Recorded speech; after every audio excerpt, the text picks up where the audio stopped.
만약에 낙찰 받고 보유했을 때는 장기적으로는 이 일대 땅값은 올라간다고 저는 보거든요. 땅값과 임대 수익이 나오니까 두 마리 토끼를 잡을 수 있다. 누가 어떻게 만드느냐에 따라서 네네. 충분히 보석의 가치는 있다고 봅니다. 안녕하세요. 예, 안녕하십니까. 오늘은 비가 그치고 나서 드디어 날이 겠습니다. 근데 더워서 또 죽겠어요. 빨리 여름이 지났으면 좋겠어요. 우리가 자주 오는 또 중랑구를 온 것 같아요. 네, 여기가 명목동인데, 자, 오늘 명목동 상가주택을 한번 와봤어요. 상가주택. 오, 상가주택 오랜만이네. 세대 수도 한 9세대 돼요. 19년식이니까 신축이죠. 오, 그래서 괜찮겠다 싶어서 한번 와봤어요. 와봤는데 조금 관리 상태가, 이 업체가 이제 그 법인에서 소유주가 법인이었는데 지금 파산을 했어요. 파산을 했다 보니까 상가주택은 관리업체가 관리하는 게 아니라 그 상가주택 주인이 관리를 하잖아요. 파산했다 보니까 여기 한번 보여주세요. 관리가 전혀 안 되고 있어요, 지금. 이런 미세한 방수들 같은 경우는 손만 보면 금방 할 수 있는 건데 이런 것도 안 돼 있고, 여기가 9세대면 제가 대략 계산해 봤는데 한 600만 원 정도 월세가 나오겠더라고요. 이제 장점은 이제 신축이고, 그리고 9명 임차인이 있는데 다 대항력이 없어요. 그래서 명도는 크게 문제가 안 되겠다. 권리 분석도 필요가 없을 것 같다. 근데 지금 문제는 이게 문제가 아니라 좀 이따 이제 들어가서 보여드릴 건데, 왜 이렇게 문제가 많아요? 일단 관리가 안 된다고 그랬죠. 근데 관리가 안 된 정도가 아니라 이 안에 엘리베이터가 점검을 보통 받아야 되잖아요. 점검을 받아야 되는데 그 점검을 기본적인 것도 안 받다 보니까 운행을 안 하고 있어요. 19년식이라 엘리베이터가 망가지거나 그런 건 아닌 것 같아요. 근데 항상 엘리베이터라는 건 점검을 정기적으로 받아야 되는데 이제 그런 것들이 안 돼 있다 보니까 지금 엘리베이터도 사용을 못 하고 있다. 한번 올라가서 네. 어떤가 한번 보시죠. 지금 여기가 2019년식인데 한번 보여주세요. 2019년식 같은지. 그럼 페인트나 이런 것들이. 근데 페인트는 칠하면 돼. 다시 관리가 안 된 거죠. 관리 상태는 거의 한 30, 40년 된 것 같아요. 그리고 여기 보면은 조건부 합격, 보안사항 미조치. 그러니까 뭐 보안사항이 있었는데 누가 신경을 안 쓰다 보니까 이게 지금 미조치 돼 있기 때문에 운행을 중단돼 있다. 그리고 여기 지금 1층에 방이 하나 있어요. 한번 올라가면서 볼까요? 2층에도 1층은 근생이죠. 네, 1층하고 2층은 근린생활로 뺐습니다. 주택이 아니고 3, 4층은 방이 2개일 거예요. 그러면 2층은 방이 3개다 보니까 2층은 평수가 5평 정도뿐이 안 돼요. 방 하나당. 여기는 한 7평 정도. 301호, 302호. 4층도 방이 2개예요. 2층도 401호, 402호. 지금 임차권 등기를 하고 이사 간 사람도 있고, 5층은 여기만 유일하게 투룸이에요. 그래서 보통 주인 세대가 산다거나 아니면 2명, 3명 있는지. 지금 5층이고, 옥상 한번 올라오는 거 보니까 현재 살고 있는 것 같아요. 5층. 네, 옥상 올라왔습니다. 네, 올라왔습니다. 네. 자, 여기 옥상에서 이제 우리가 요 동네가 면목동이잖아요.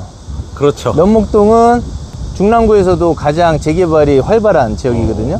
여기가 재개발이 안 되는 이유가 여기 옥상 와서 보니까 알겠어요. 왜? 여기 보면 이 옆에가 여기 부지 큰 데가 지금 큰 교회가 있어요. 종교시설이 있으면 종교시설은 재개발에 찬성한다 안 한다? 안 하지. 그러면 여기 앞에 여기 단독주택들은 단독주택들도 안 하겠지. 거의 안 하는 확률이 높죠. 그러다 보니까 이 지역은 재개발에 빠져 있어요. 그러면 어차피 우리는 상가주택이다 보니까 뭐 굳이 재개발할 필요 없잖아요. 월세 받고 살면 되지. 그리고 이제 여기 옥상 와서 이제 보니까 옥탑이 하나 있었거든요. 근데 옥탑이 없잖아요, 지금. 경매지 상에는 옥탑이 있다라고 나와 있는 게 아까 그 5층 투룸에 복층이 있는 것 같아요, 복층. 그럼 이 옆에 이게 복층이구나? 네. 투룸에서 이제 계단 올라가면 방 하나가 더 있는 거죠. 옥탑. 그러니까 어떻게 보면 다락이지, 다락. 다락식으로 방이 하나 더 있다. 그럼 어떻게 보면 3룸이 될 수 있다. 그렇게 되고, 이제 가장 이제 단점은 위반 건축물이에요. 여기가 위반 건축물이 이쪽 한번 보여주세요. 여기가 위반 건축물이 돼 있고, 이 밑에 층이 또 있고. 네, 이 밑에 4층, 5층 위반이고, 이쪽 부분도 위반이 하나 더 있어요. 이 지붕이. 그래서 여기는 이거를 철거하지 않는 한 이행강제금은 나온다. 근데 여기 한번 둘러보시면 보통 위반 건축물이 아닌 집들이 거의 없을 정도로 옥상에 다 판매를. 다 이 제시의 건물들이 많이 있습니다.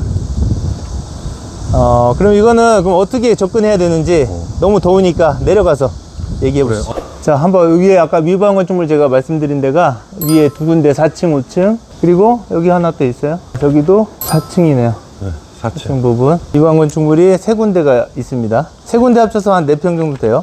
일단 정리를 한번 해볼게요. 자, 1층이 방이 하나죠. 그래서 월세를 뭐 한 50 정도 보수적으로 잡았어요. 더 받을 수도 있지만. 2층도 방 3개 50만원씩 150. 3층은 방이 2개. 근데 방이 2개니까 좀 크니까 70만원씩 140. 4층도 2개 140. 5층은 복층까지 있잖아요. 그래서 한 120 정도 잡으면 한 600 정도 돼요. 그냥 추정치가. 네. 임대료 추정치가 한 600 정도 되는데, 이거는 보증금에 따라서 보증금을 뭐 낮고 월세 더 올릴 수도 있으니까 그거는 조금씩 왔다 갔다 합니다. 그래서 한 달에 한 600 정도 임대료가 나온다. 오. 예상치로. 만약에 내가 5층에 주인이 산다. 방 2개 다락이 있으니까 옥탑. 그럼 방이 3개 정도 되는 내 주인 집이 산다라고 했을 때는 그 집이 월세가 빠지니까 한 480 정도 그렇게 나옵니다.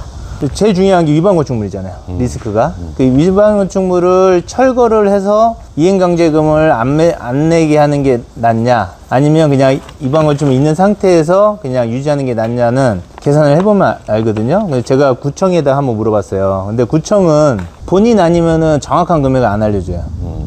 그게 법상 그렇게 돼 있습니다. 근데 제가 그래 어느 정도 추정을 해서 한번 물어봤어요. 그게 한 150 정도 내외. 이행강제금이 대략 1년에 한 150만 원 전일 수도 있고 100 초중반 정도 나온다라고 예상하시면 될 거예요.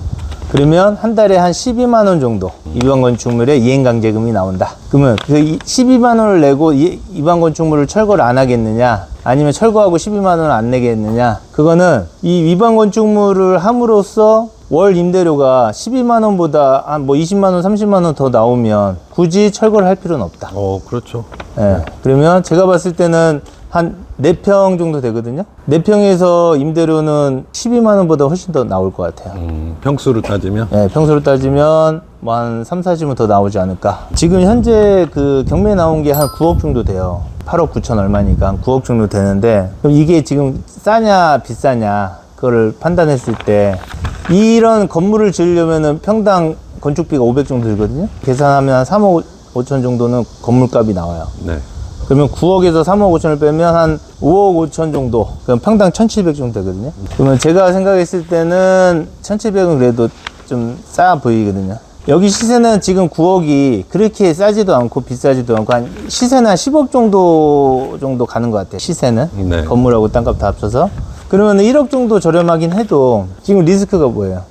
손볼 게 많아요. 엘리베이터도 그렇고. 엘리베이터, 그 다음에 복도 계단, 페인트, 그 다음에 여기 주차장, 이렇게 누수된 거. 방수. 근데 이게 19년식이다 보니까 해결 못할 누수나 이런 건 아닌 것 같아. 해결 못할 엘리베이터나 그렇지. 이런 건 아닌 것 같고, 큰 돈은 안 들 것 같은데 그래도 이건 충분히 알아보셔야 돼요. 그래서 지금은 입찰을 할 수도 있지만, 지금은 1억 정도 저렴해도 입찰할 수 있지만 크게 먹을 건 없는 것 같아요. 일단 만약에 내가 입찰을 하겠다라고 했을 때는 반드시 엘리베이터 문제가 어떻게 하면 해결될 건지 예상 비용을 빼봐야겠죠. 예상 비용을 빼고 나서 그래도 수익이 나면 지금 뭐 입찰해도 되는 거고, 근데 그게 정확히 판단이 안 됐을 때는 한 번 더 유찰하고 해야 되지 않을까, 그렇게 봅니다. 장점과 단점이 명확하네요. 명확하고, 그 대신 이거를 만약에 낙찰받고 보유했을 때는 장기적으로는 이 일대 땅값은 올라간다고 저는 보거든요. 그래서 장기적으로는 그래도 땅값과 임대 수익이 나오니까 두 마리 토끼를 잡을 수 있다. 누가 어떻게 만드느냐에 따라서 충분히 보석의 가치는 있다고 봅니다. 예, 알겠습니다. 이렇게 정리하겠습니다, 오늘. 네, 수고하셨습니다. 고생했습니다.